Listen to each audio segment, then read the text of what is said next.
Buenas noches. Imaginen que están a punto de cumplir una condena de 10 años y de repente esa condena se ve incrementada en 2 años más. Es una explicación muy simple, pero es lo que ha hecho España con la doctrina Parot. Estrasburgo ha echado el freno, dice que se vulneran los derechos humanos. En las víctimas vuelve a brotar el odio. No entienden cómo quienes mataron a sus familiares pueden salir a la calle tan pronto. En España no existe la cadena perpetua. Hemos olvidado cuál es el auténtico objetivo de la prisión. 4 terroristas gallegos podrían beneficiarse de esta medida, 2 del Grapo y 2 do Exército Guerrilleiro. Aquí apenas golpeó ETA, pero Galicia sí ha tenido una auténtica lucha armada.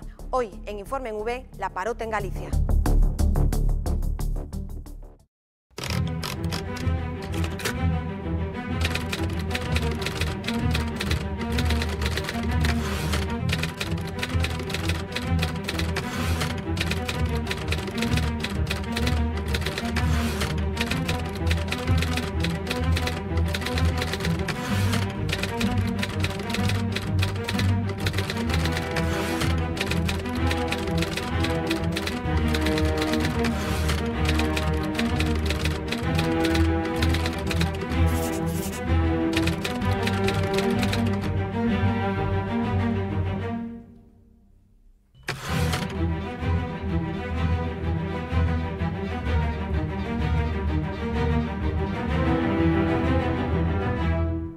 Esta es la mujer que ha desatado la tormenta, Inés del Río, una de las terroristas más sanguinarias de ETA.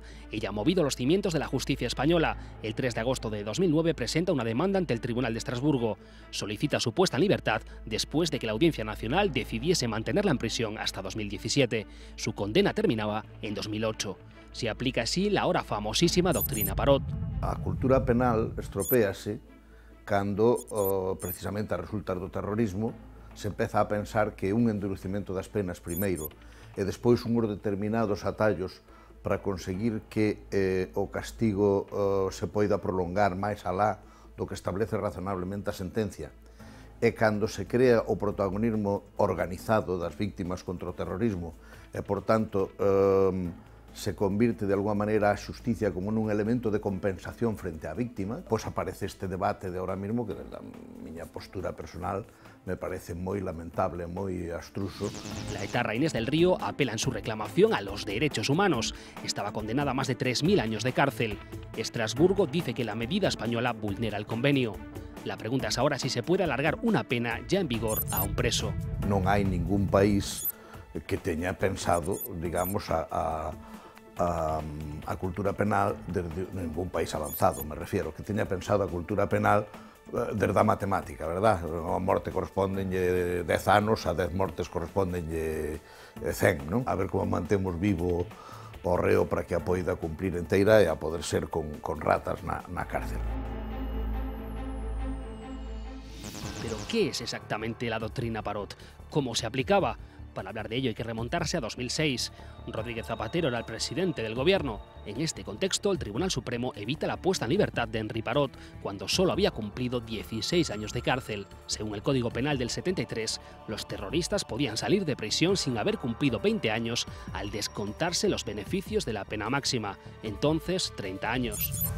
Lo permitió el gobierno, lo promovió, o vamos, lo inició el gobierno anterior. Y este gobierno durante 2 años tampoco hizo nada. Tenemos un representante en el Tribunal de Estrasburgo español que, bueno, que ya sabemos lo que hizo y se pudo haber evitado que siguiese esta persona allí. Hubo tiempo para solucionarlo. Hubo tiempo para tomar medidas. Se podían haber tomado medidas aquí en España. Se podían haber hecho muchas cosas. En 2012 el Tribunal Constitucional avaló la Parot y analizó caso por caso. ¿Carecía la Parot de base legal? ¿Lesiona el derecho fundamental a la libertad? Todo o que se fai despois, sobre todo con carácter retroactivo, como se fixo, é un atallo ou é unha trampa. E eu creo que o que é lamentabilísimo é que nós teñamos que neste momento recoñecer que houve nun momento en que a connivencia entre a política e os tribunales levou a que os sistemas de garantía non funcionaron e que se estableceu un mecanismo que en toda Europa é considerado ilegal e que agora non hai ningún xuiz que se atreva a cuestionar. Que no acate la sentencia. Ahora toca lo que toca y ahora toca lo que ha sucedido. Y ha sucedido porque han dejado que sucediese. No seríamos el primer país que que no cumplimos la sentencia de Estrasburgo. Las víctimas están indignadas y apelan a la rebeldía del gobierno español, como viene haciendo desde 2005 el Ejecutivo británico. Sentimos dolor, sentimos rabia. Nuestros familiares no pueden salir a ningún sitio, ni cumpliendo 10, ni 12, ni 15, ni 18, ni 24 años. Esos ya no salen más en la vida. Entonces, es lo que sentimos. Dolor, rabia, impotencia, y que creemos que no se han hecho las cosas, no se han tomado las medidas que a lo mejor habría que haber tomado. Era lo que se nos prometía delante de los féretros de nuestros familiares. Que está neste momento reconocido na sociedade española é os que van a reclamar ás portas dos tribunales sentencias máis fuertes, penas máis duras, os que se consideran ofendidos cada vez que se pon a un criminal na rúa en cumprimento das leis, os que pensan que xusticia e proporcionalidade matemática das penas son o mismo, e os que pensan que a xusticia non ten máis obxectivo que lo que me hicieron a mí que se lo hagan a él e que él se vea, ¿no? A xusticia do Estado, é o Estado que ten que aplicala, é o Estado que a establece en función de uns obxectivos democráticamente establecidos na Constitución, non é a demanda da rúa. Además de tener una baja tasa de criminalidad, España cuenta con uno de los códigos penales más duros de la Unión. Es el país de Europa Occidental con más porcentaje de su población entre rejas, 159 presos por cada 100.000 habitantes. Los reclusos se han duplicado en los últimos 20 años, ya que los diferentes gobiernos han endurecido las leyes. En España, el tiempo máximo en prisión era de 25 a 30 años, ahora es de 40. Cantos anos ten que cumplir un criminal que matou a 25 personas? Os que diga a lei. Esa é a xustiza. E cada vez que nos salimos dese marco e pasamos a opinar se a moitos, se a poucos, se había que meter pimento picante nos ollos ou non, cada vez que estamos nesa liña, estamos no camiño da injusticia. La ira de las víctimas se ha desatado después de que la sentencia de Estrasburgo condenase a España. ¿Pero están los familiares legitimados para impartir justicia? ¿Les han ayudado los políticos a sentirse dueños de la justicia? Hai que reconocer que o partido que estropeou máis este tema foi o Partido Popular, con unha visión do sistema penal que eu creo que inicialmente foi unha utilización non adecuada do terrorismo e do dolor das víctimas para un obxectivo político distinto. Todos dijeron lo mismo. Todos, que no quedaría en el olvido, que tenía que haber vencedores y vencidos, y que vamos, que eso no iba a suceder. Lo que está sucediendo, que no iba a suceder nunca en la vida, pues está sucediendo. La forma de protesta de algunas víctimas es ahora la calle. La delegación gallega de la VT también se sumaba el pasado 27 de octubre a esta marcha. 4 terroristas gallegos, 2 del Grapo y 2 del ejército guerrillero, podrían beneficiarse ahora de la medida. Yo no esperaba que acudiese tanta gente, la verdad. Pero veo que la gente está muy concienciada sobre este aspecto, que le ha sentado muy mal la sentencia de Estrasburgo y que están muy sensibilizados. Vuelvo a repetir, no es un problema única y exclusivamente de las víctimas del terrorismo, como algunos intentan se manifiesta en ese sentido. Es un problema de la sociedad en general. No solamente van a salir terroristas, van a salir otro tipo de gente que debería estar en la cárcel, evidentemente. Pero no solo serán terroristas los que se puedan beneficiar de la Parot. Aquí en Galicia podrán hacerlo delincuentes comunes. En Nigrán, en 1994, 2 policías asesinaron en su casa a 4 miembros de una misma familia. Fueron condenados a más de 200 años de prisión. El tema de las víctimas de terrorismo ya es un tema muy particular, digamos, y hay que vivirlo para entenderlo. Pero me pongo en el caso también de cualquier padre que le hayan violado a la hija, y que vea cómo el violador pues está saliendo a la calle. Entre los posibles beneficiarios, delincuentes famosos, el violador del ascensor, el único condenado por el crimen de las niñas de Alcácer, Miquel Ricard, o el narcotraficante José Luis Charlín. ¿Es justo que sigan en prisión? ¿Ha perdido el Estado el rumbo a la hora de legislar? ¿Puede tener la sociedad la última palabra a la hora de impartir justicia? Mentre nós tuvemos un terrorismo desaforado, que mataba máis de 100 personas por ano, o comportamento das institucións do Estado, tanto o poder político como os tribunais, como os legisladores, foi absolutamente exemplar. Cando o terrorismo empezou a perder importancia e, por tanto, se empezou a poder manipular en términos políticos, foi cando perdemos os papeles.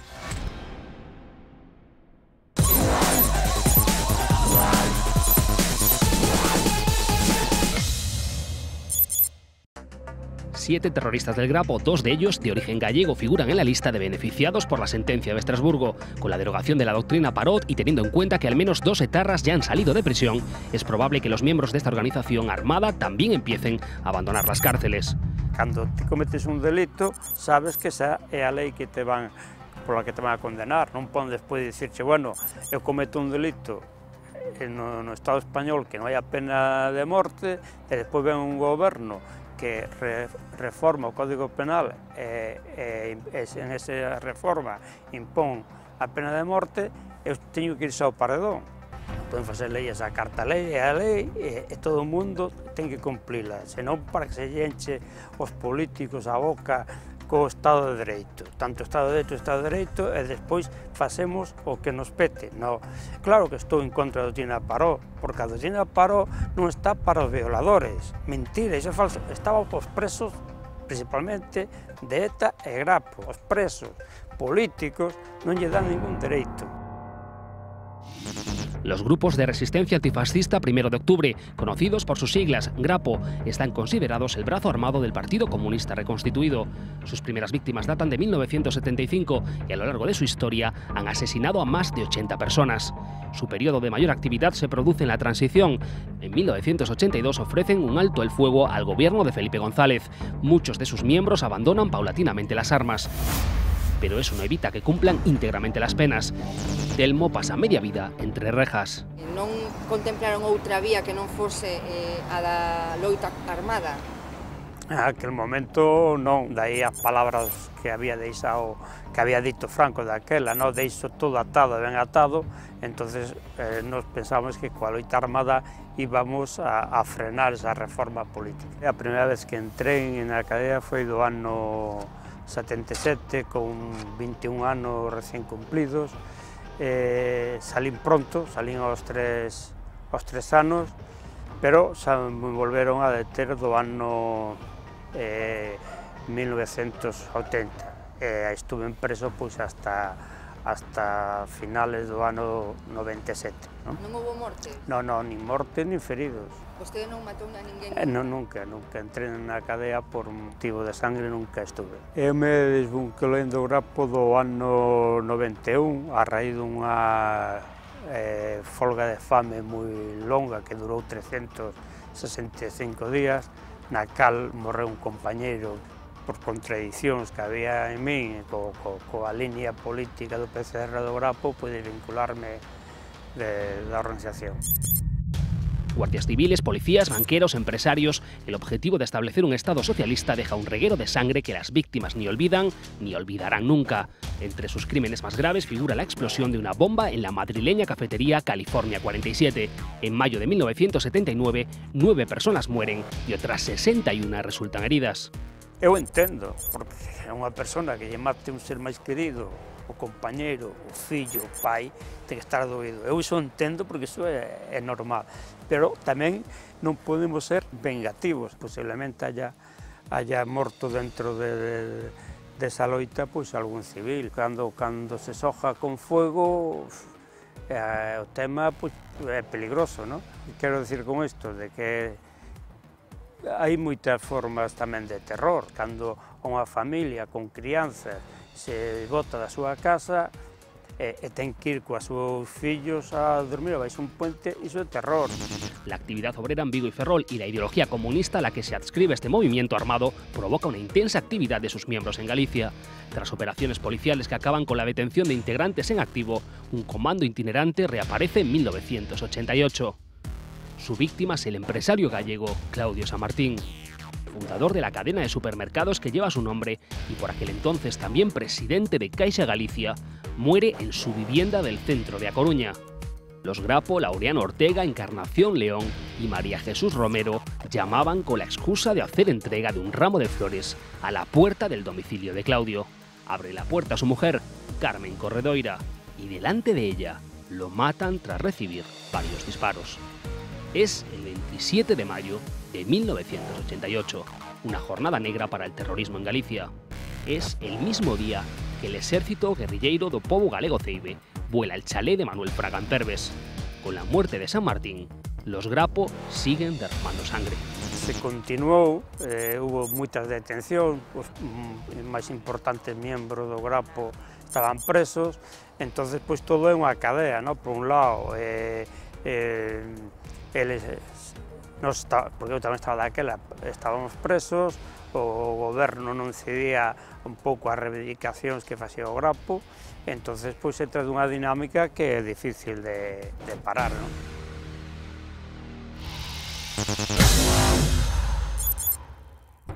El empresario Publio Cordón es secuestrado en 1995. El jefe de la aseguradora Previasa fallece pocos días después de su rapto intentando escapar. Es entonces cuando la banda inicia una nueva etapa. Los Grapos se centran en asaltos a furgones blindados y bancos que les dotan de fondos para financiarse. Ocurrió en Vigo, en el año 2000. En un ataque a un furgón de Prosegur, matan a 2 vigilantes. La ciudad olívica amanece conmocionada un 8 de mayo. Los 2 guardas jurados de Vigo son las últimas víctimas mortales en nuestra comunidad. En total en Galicia 9 personas han muerto en acciones de los Grapo. En los últimos años esporádicos robos han permitido a la banda conseguir cientos de miles de euros. En 2001 y 2002 consiguen cerca de $500,000 atracando una sucursal bancaria en A Coruña y otra en Vigo. Hace 7 años en Santiago solo consiguen 20.000 tras raptar al director de una oficina de Caixa Galicia y obligarle a abrir las cámaras acorazadas. Su última actuación se produce en 2011, colocando un artefacto explosivo en una vivienda propiedad del alcalde socialista de la capital gallega, Xosé Sánchez Bugallo. Los 2 gallegos del Grapo que se beneficiarían de la anulación de la doctrina Parot y que podrían abandonar la cárcel son los vigueses Jaime Simón Quintela y Olga Oliveira. Simón, en prisión desde 1985, es uno de los fundadores de la banda terrorista. La aplicación de beneficios penitenciarios habría llevado a su excarcelación ya en 2006.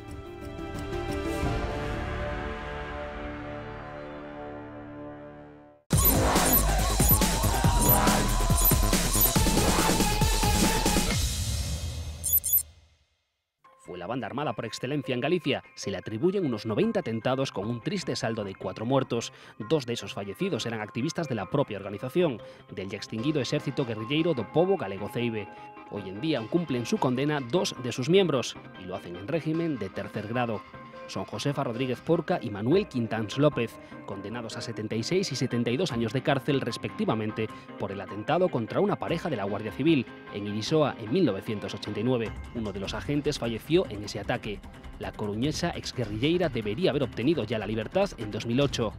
A Manuel Quintáns no le correspondería hasta dentro de un año, aunque sí estaría en condiciones de gozar de la libertad condicional. Ambos ya han solicitado la liquidación de su condena. Y en el caso concreto de Galicia, pues sinceramente yo creo que no va a tener ni repercusión social, creo.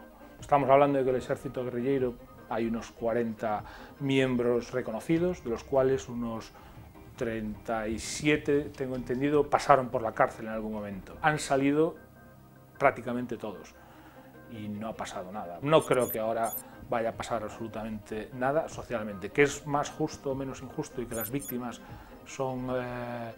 están ahí y pueden estar dolidas por esta situación, pues tienen todo mi aprecio, pero desde luego no se va a poder hacer mucho, me temo. Juan Carlos, Juanjo y Javier sufrieron en primera persona las acciones de esta banda armada.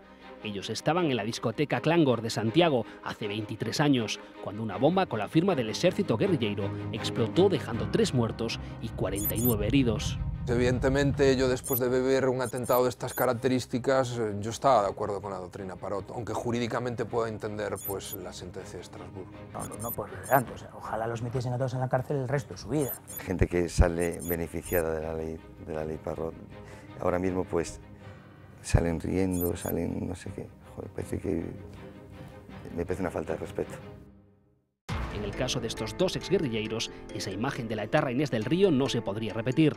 Ya no hay rejas ni vida de intramuros en su caso. Ahora viven con normalidad y totalmente reinsertados en la sociedad.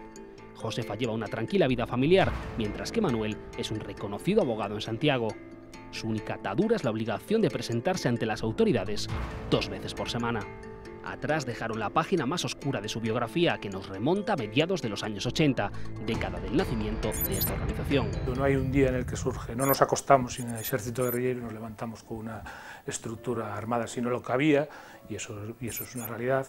Incluso desde los años 60, la izquierda nacionalista ha tenido diversos grupos que se esforzaron en unir fuerzas por la vía democrática y de la que también se descolgaron sus miembros más radicales.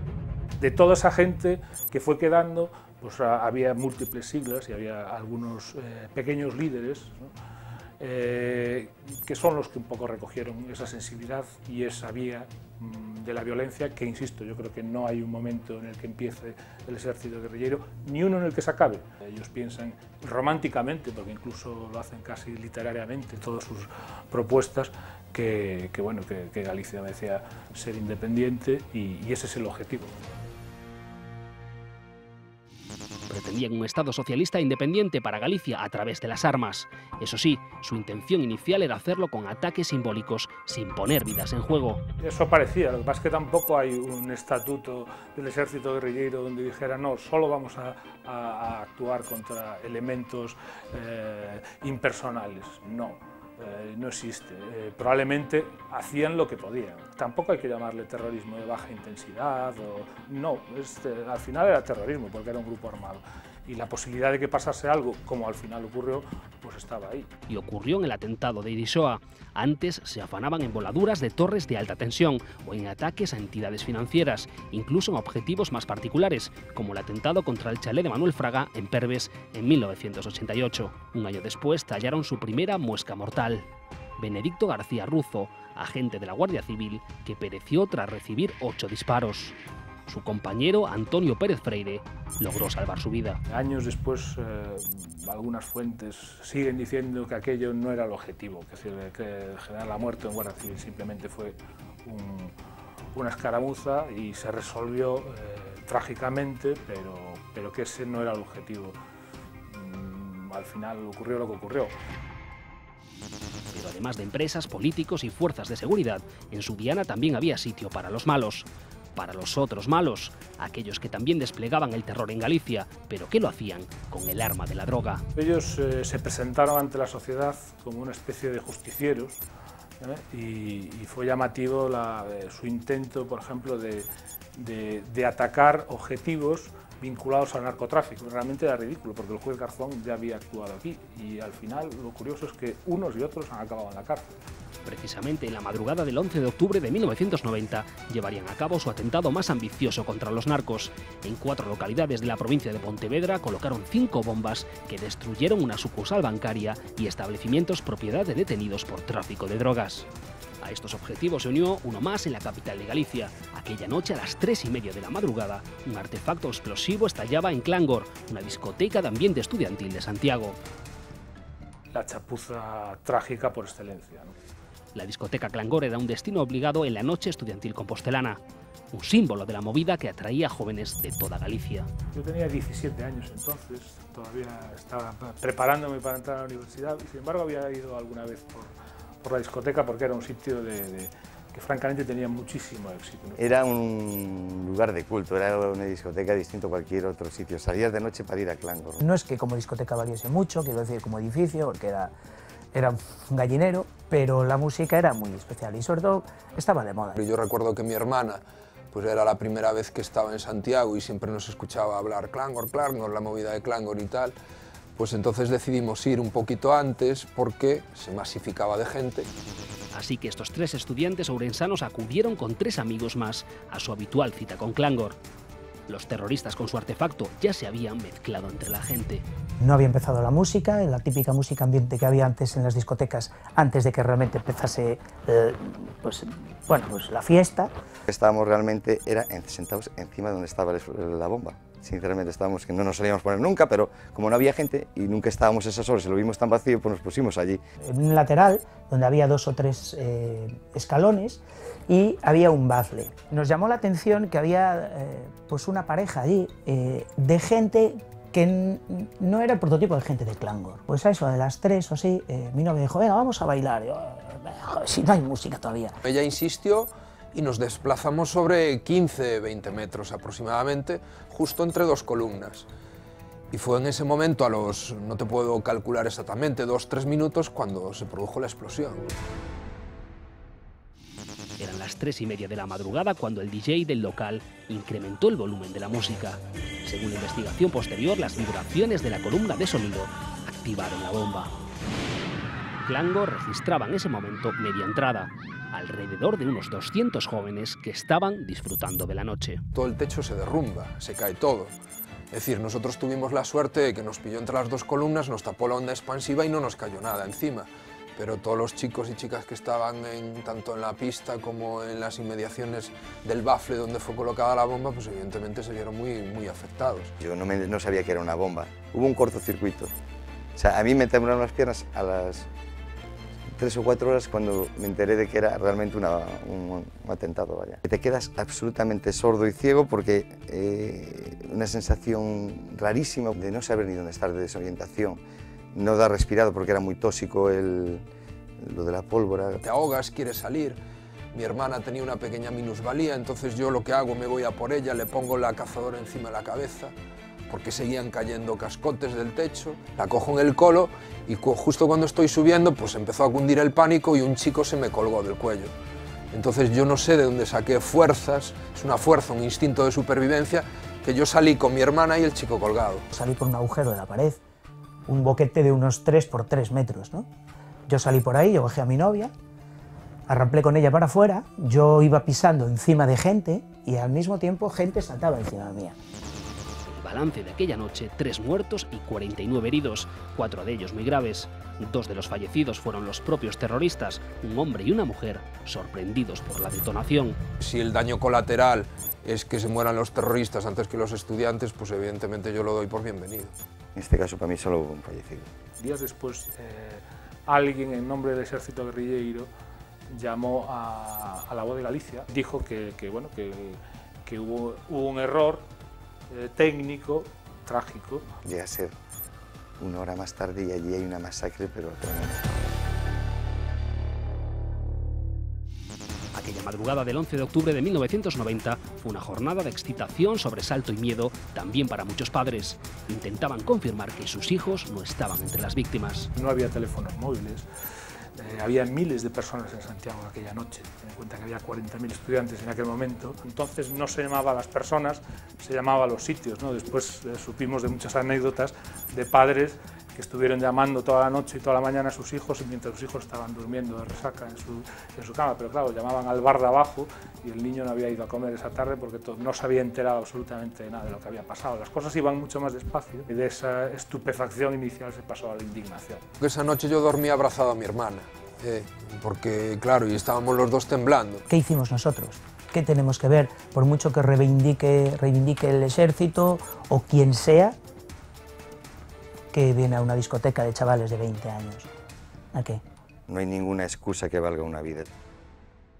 Esa indignación se plasmó la mañana siguiente en Santiago, con la manifestación silenciosa de 10.000 estudiantes en contra del terrorismo y en memoria de la fallecida en el atentado, la estudiante viguesa Mercedes Domínguez. Era la primera víctima mortal civil de la banda armada. 10 años después, Juan Capeans, que ya ejercía de periodista de La Voz de Galicia, cubrió el 10º aniversario del suceso.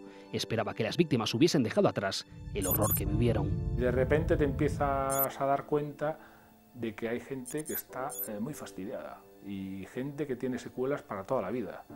Gente que no puede trabajar, que estaba aquí en Santiago estudiando, preparándose para hacer algo en la vida y en algún caso pues que tiene una baja de por vida. Otros que no van a oír nunca igual de bien que oían cuando tenían 21 o 22 años porque aquella bomba les reventó los tímpanos y después mucha gente todavía espantada de lo que vivió aquella noche, que todavía no es capaz de entrar en un sótano. Sí que nos costó salir y nos costó mucho el hecho de estar en un sitio sin estar cerca de la puerta. No volví a entrar en una discoteca en años. Nunca profundizábamos en el interior del local, nos parecía a todo el mundo sospechoso. Cuando entras en un pub y se llenaba un poquito, una ansiedad, fuera. Estos tres amigos hicieron durante años un pacto de silencio para evitar la preocupación a sus familias. Casi han superado las secuelas, pero en su memoria aún pervive la rabia de lo ocurrido y el alivio de haberse salvado. Pues sinceramente que tuvimos toda la suerte del mundo, que llevamos 23 años de regalo, así de claro. El atentado a la discoteca Clangor fue una carga demasiado pesada de asumir por la organización terrorista. El considerado como el ideólogo del ejército guerrillero Antón Arias Curto declaraba 10 años después a La Voz de Galicia que las consecuencias de ese ataque habían sido una llamada a la reflexión. Yo creo que fue determinante. Yo creo que nadie tenía en sus planes, insisto, no había una hoja de ruta de la violencia, se intensificaron las acciones policiales y lo que era una estructura pequeña quedó prácticamente en nada y los que pudieron huir huyeron como ratas.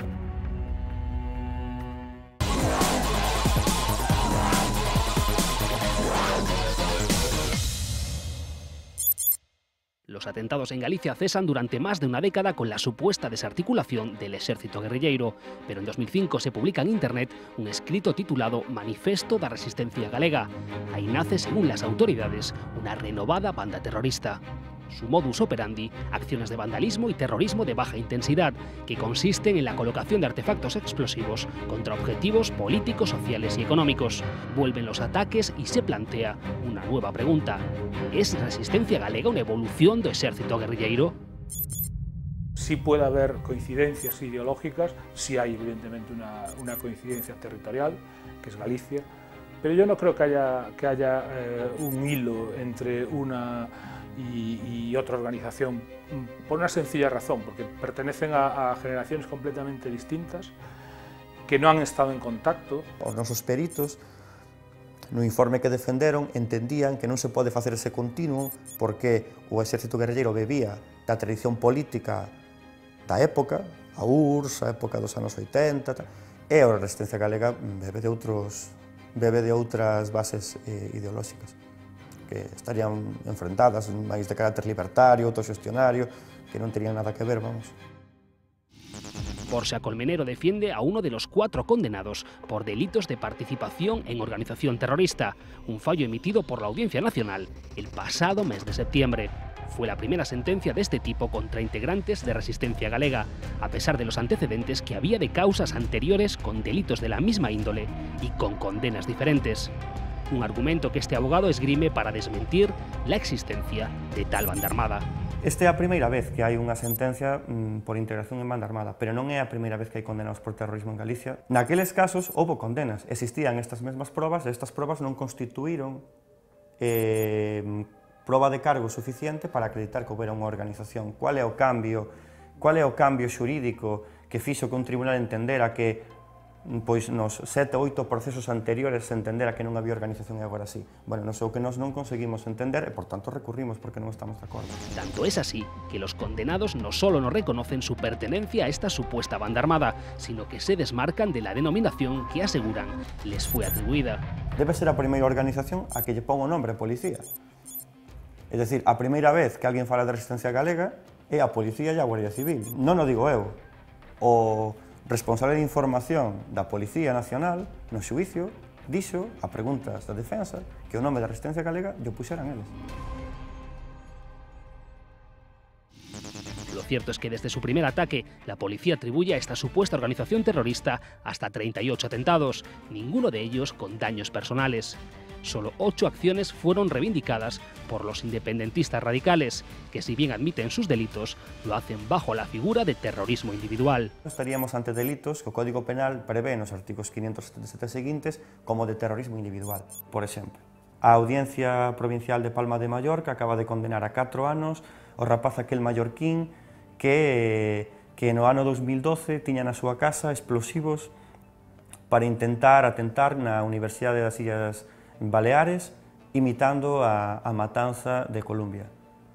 Foi condenado a 4 anos por un delito de terrorismo individual. Non pertenecía a ninguna organización e fixo el pola súa conta. Non existe elemento teleolóxico, non existe alarma social, Non existen os medios idóneos e, por tanto, non existe unha organización terrorista.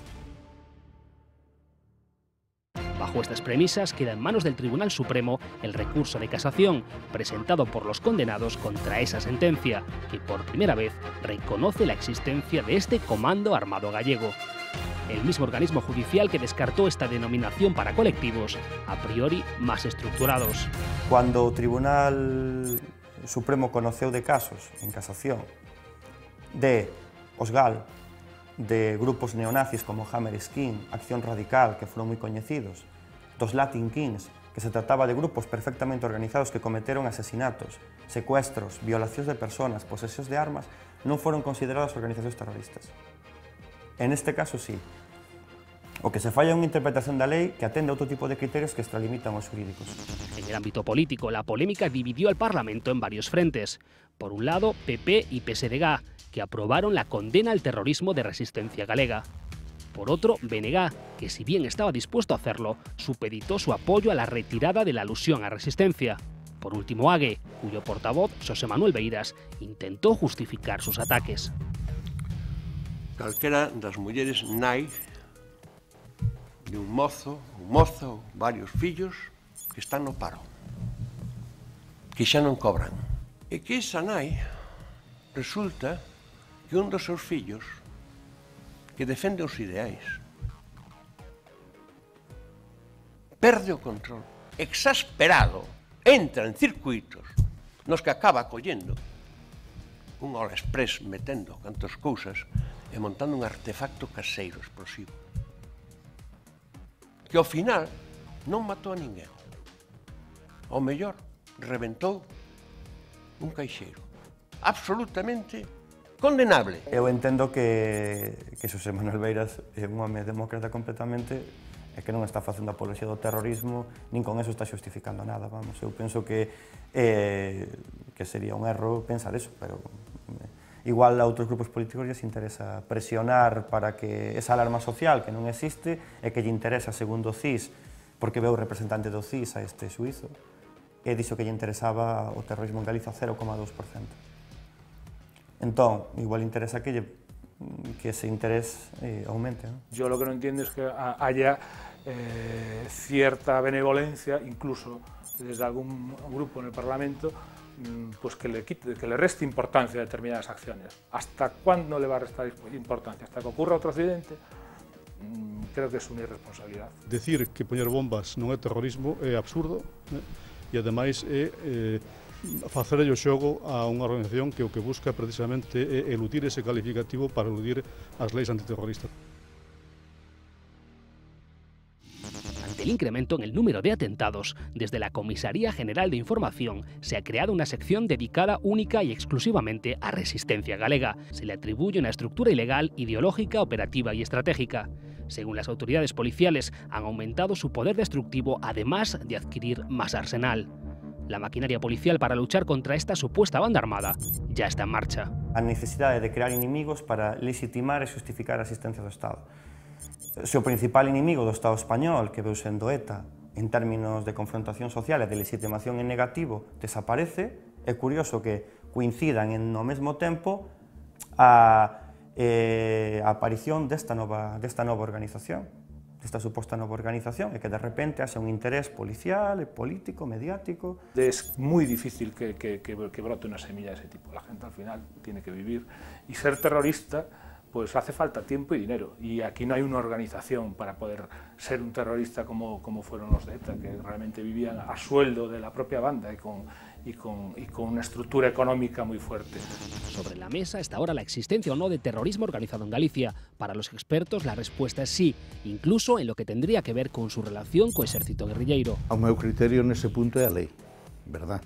Poñer unha bomba nun caixeiro ou nunha oficina, nunha empresa constructora ou nunha obra ou en calquera sitio é un acto terrorista. Estánse convertindo paseniño nun grupo organizado e armado. É unha formulación extrema do nacionalismo independentista con un componente moi forte de mimetismo respecto de ETA e pertencen á mesma familia, de pensar que só se pode conseguir a liberación nacional de Galicia pola vía armada e que, como a xente non parece que lle faga moito caso ni a vía armada ni a liberación nacional, hai que despertar a xente adormecida a base de golpes de terrorismo. Independentista, berchale, socialista y revolucionaria, ETA apenas dejó huella en Galicia. Sus 6 acciones terroristas en la comunidad se basaron en la colocación de explosivos. La primera, en 1980, fue el intento de secuestro del diputado urensano de UCD, Eulogio Gómez Franqueira, también fundador de Coren. Él mismo forzó a tiros la huida de los etarras. En Santiago, Sanxenxo, Bayona y A Coruña colocaron explosivos sin consecuencias a lo largo de una década.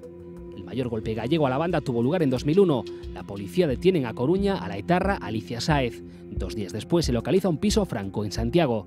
Se frustra así una cadena de atentados contra Manuel Fraga. ETA no golpeó con fuerza a Galicia, pero tampoco otros movimientos. Hubo algo, se non importado, polo menos non específico de Galicia, que foi o terrorismo dos Grapo, e houbo un terrorismo galego no sentido de que estaba referido a ideoloxías e a forzas políticas especificamente galegas. Ambos os dous foron comparados con outros de pouca entidade. Aunque adquirido, el terrorismo de los Grapo tuvo mucho que ver con la comunidad. O Grapo ten unha orixe en parte galega tamén, porque procede do Partido Comunista de España reconstituído, que é unha escisión que ten bastante peso na zona de Vigo, pero bueno, corresponde a unha ideoloxía e unha organización que é de ámbito español. Terrorismo y nacionalismo aparecen siempre de la mano, una lucha que no tiene una única cara. ¿Hay hechos en nuestra reciente historia que podrían ser calificados de terrorismo? Ideoloxías nacionalistas hai moitas. Tampouco condenemos ao todo por unha das súas partes. O Grapo de nacionalista galego non ten nada. Tampouco hai que esquecer que, inda que teñamos que irnos un poquillo máis para atrás na historia, que o maior terrorismo que hubo na Península Ibérica foi o terrorismo de Estado do réximen de Franco, e o terrorismo falanxista de asesinatos en masa durante a posguerra.